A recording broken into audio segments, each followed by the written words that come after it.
In this presentation, a subcapital fracture of the distal ulna with diaphyseal comminution and a styloid fracture will be treated with a 2.0 LCP distal ulnar plate. The objectives of this exercise are to identify the clinical indication for a distal ulnar plate, to show the principles of the distal ulnar plate, the patient position and the approach, the instruments needed, and reduction and fixation of the fracture. This clinical example shows a displaced distal ulnar fracture that will be fixed with a 2.0 LCP distal ulnar plate. The distal ulnar plate is anatomically pre-contoured and has pointed hooks to grip the styloid process and to act as a reference point for plate application. The plate accepts 2 mm locking screws, 2 mm Cortex screws, and as an option 1.5 mm Cortex screws.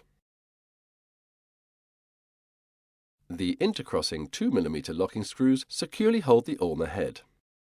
The oblong plate holes accept 2 mm Cortex screws for ulnar length adjustment. The shaft contains LCP combi holes that accept either 2 mm locking or Cortex screws. The undercut helps to ensure that the threaded holes will not be distorted with typical contouring. The landmarks, which are usually easy to palpate, are marked. Here is the ulnar styloid.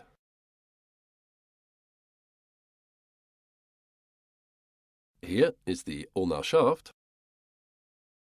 Here is the ulnar head. And here the extensor carpi ulnaris tendon. It is recommended to make a lazy S incision so that the scar is not where you would rest your arm on a surface.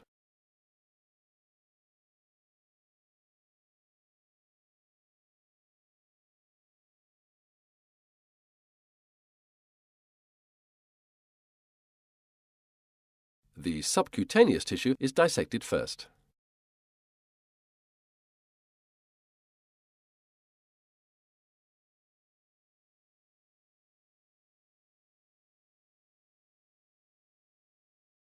A skin flap is developed towards pulmar.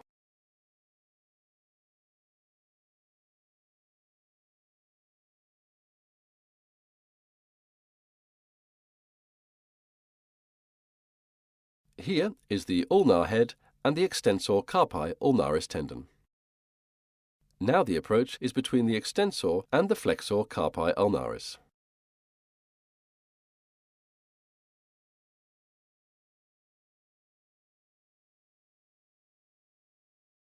The retinaculum is divided distally.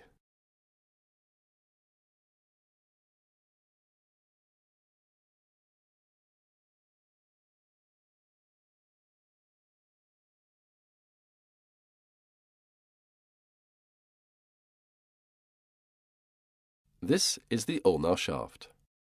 This is where the fracture is. Now dissect distally up to the ulnar styloid.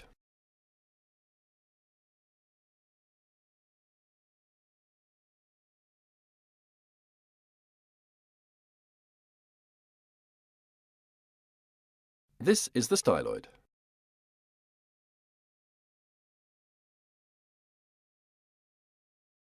Here is the bony groove where the extensor carpi ulnaris tendon lies. Here is the styloid, and here is the fracture zone. This is where the hooks of the plate are positioned. At the end of the procedure, the retinaculum is sutured over the extensor carpi ulnaris tendon. The instruments needed are the threaded 2.0 LCP drill sleeve, the 2.0 universal drill sleeve, the 1.5 mm drill bit, the depth gauge, and the short star drive screwdriver shaft with handle.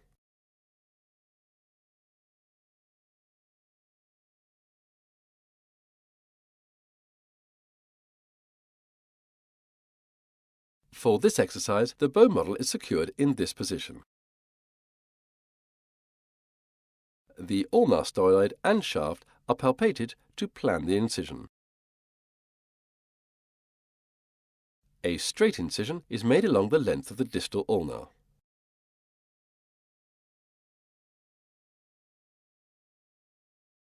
The retinaculum is incised.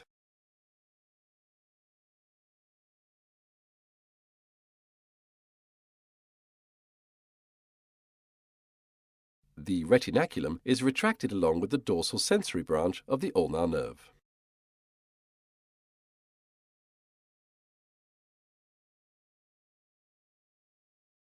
This is the styloid fracture. Here is the subcapital fracture of the distal ulna with diaphyseal comminution and the ulnar shaft. The plate is positioned on the bone with the threaded 2.0 LCP drill sleeve. The hooks of the plate should be secured around the tip of the styloid.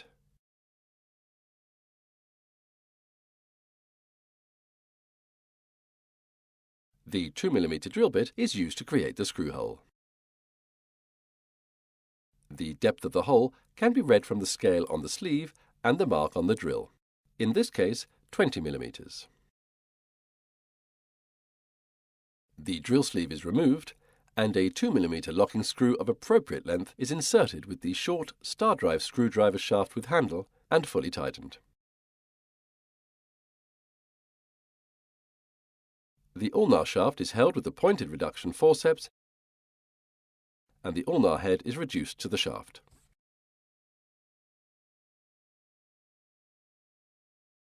The 2.0 universal drill sleeve is inserted into the oval plate hole in a neutral position, and a 1.5 mm screw hole is created.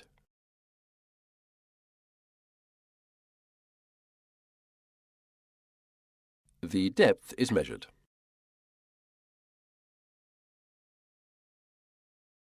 A 2 mm cortex screw of appropriate length is inserted and fully tightened. The comminution zone is now bridged with the plate. Any fragments in this zone are left with their soft tissue attachments and are not fixed, to promote healing. At this stage, it is important to check the reduction and the placement of the plate under image intensification before continuing with plate fixation. 2 locking head screws are inserted through the most proximal plate holes. A 2 mm cortex screw is inserted on the other side of the fracture line and fully tightened to bring the bone to the plate.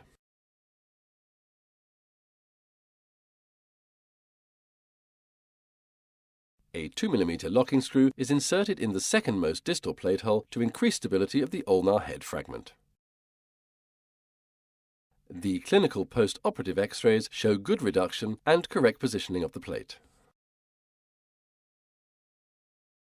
This presentation has shown the clinical indications for a distal ulnar plate, the principles of the distal ulnar plate, the patient position and the approach, the instruments needed, and reduction and fixation of the fracture.